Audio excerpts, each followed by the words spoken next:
Glória a Deus. São os irmãos com a paz do Senhor Jesus? Vocês estão bem, meus irmãos? Glória seja dada a Deus. Com as suas Bíblias de Josué, capítulo 1, lá no versículo 7. Josué, capítulo 1, no versículo 7. Enquanto vocês abrem, pastor de James, que Deus vai abençoar a sua vida de uma forma poderosa. Sinto feliz de estar aqui mais uma vez na presença do Senhor para ministrar a santa palavra de Deus. Aos pastores que se encontram aqui, desde já, que Deus abençoe a vida de vocês. A Tamara, que Deus abençoe, que me fez o convite. Que Deus abençoe. Me chamo Tado, congrega no Ministério Resgatando Vidas. Os pastores presidentes se chamam Edneide, pastor Renato, amém? Deus vai abençoar a vida de vocês de uma forma rica e eficaz. Está comigo a queda.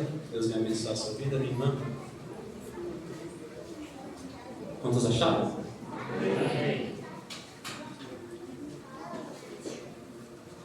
Josué, capítulo 1, no versículo 7. Vamos ler somente o 7.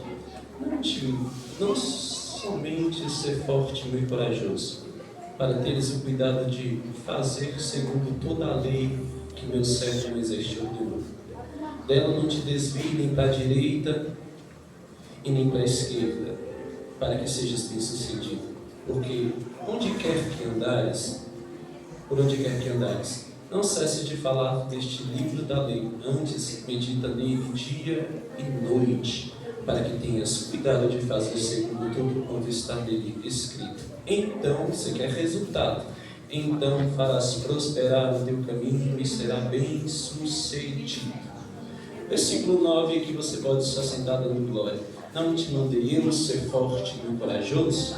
Não temas, nem te espantes, porque o Senhor teu Deus é contigo por onde quer que andares. Sente glorificando o nome santo do Senhor Jesus. Meus irmãos, eu tenho uma palavra que vai servir de uma injeção de ânimo para o teu coração. Os dias são difíceis, mas nós sabemos o que nos faz prosseguir são as promessas santas do nosso Deus. Eu costumo dizer o seguinte, que promessa diante de Deus, ela significa algo totalmente diferente do que eu e você imagina e pensa. Promessa diante de Deus, ela significa responsabilidade. Responsabilidade daquele que fez a promessa e responsabilidade também daquele que cumpre. Quando nós olhamos no livro de Josué, nós vamos observar que sobre a vida de Josué vai existir um determinado propósito. Que propósito é esse? Deus vai chamar, levantar Josué para que ele venha ser o líder que venha guiar o povo para uma terra prometida. Mas quando nós olhamos para esse texto, nós devemos entender que essa promessa não é uma promessa que caiu de paraquedas na vida de Josué. Não é uma promessa que caiu como estalar de dedos, mas é uma promessa antiga. Quando nós olhamos no livro de Gênesis, lá no capítulo 15, do versículo 18 ao 21, nós vamos ver que Deus vai chamar Abraão, e quando Deus chama Abraão, Deus vai o escolher para um determinado propósito. Deus chama Abraão e faz uma aliança com Abraão. E que aliança é essa? Que promessa é essa? Da qual Deus vai fazer com Abraão. Deus vai olhar para Abraão e vai dizer: ei Abraão, toda essa terra eu dou a você e a sua descendência. Nós vamos olhar que ali vai começar a promessa de Deus sobre a vida de Abraão. Nós vamos ver que diante desse texto, de Abraão vai nascer Isaac, de Isaac vai nascer Jacó, e de Jacó vai nascer José. Mas só que José, não diferente de mim e de você, ele vai passar por estágios e por processos da vida. Por quê? Porque Deus, ele não nos deixa imune às dificuldades, não nos deixa imune aos estágios, e nem tampouco nos deixa imune aos determinados processos da vida. Então na vida de Josué ele vai passar por estágios. E que estágios é esse? A Bíblia vai dizer que ele vai ser traído por intermédio dos seus irmãos, ele vai ser jogado dentro de uma cisterna, ele vai ser vendido a Potifar. Mas sobre a vida de Josué ou de José existia algo que não existia na vida dos seus irmãos. E o que existia na vida de José e não existia na vida dos seus irmãos? Existia uma promessa de Deus. Preste atenção.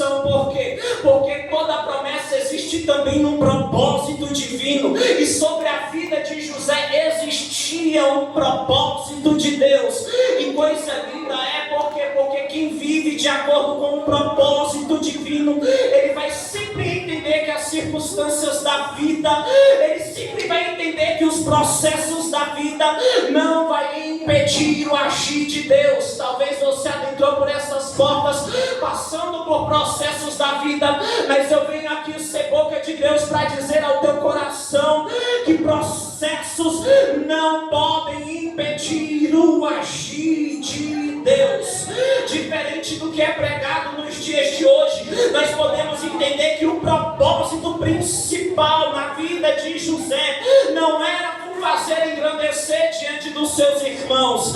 O propósito principal era conservar a descendência de Israel. Por que conservar a descendência de Israel? Porque sobre o Egito iria vir uma grande fome sobre aquela terra, e existia uma promessa de Deus. E quem tem promessa, preste atenção, Deus é um Deus que zela por intermédio da sua promessa. Iria vir uma grande fome, Deus estava organizando, ornamentando um grande livramento para a sua descendência. Por quê? Porque diante da descendência de Abraão existia uma promessa de Deus. Nós vamos olhar no livro de Êxodo, no capítulo 1, no versículo 6. Nós vamos observar que José ele vai morrer, e toda aquela geração dos filhos de Jacó, o povo de Israel, ele vai começar a se multiplicar, a crescer de uma forma grandiosa. E por conta disso nós vamos observar que o faraó, no tempo de José, agora ele morre, e vai se levantar um novo faraó sobre o Egito. E quando se levanta um grande faraó sobre o Egito, esse faraó ele não conhecia José, e nem tampouco os feitos da qual José havia feito sobre o Egito. E por conta disso, o povo crescendo, o povo se multiplicando, faraó vai ter a ideia de colocar aquele povo, o povo israelita, o povo da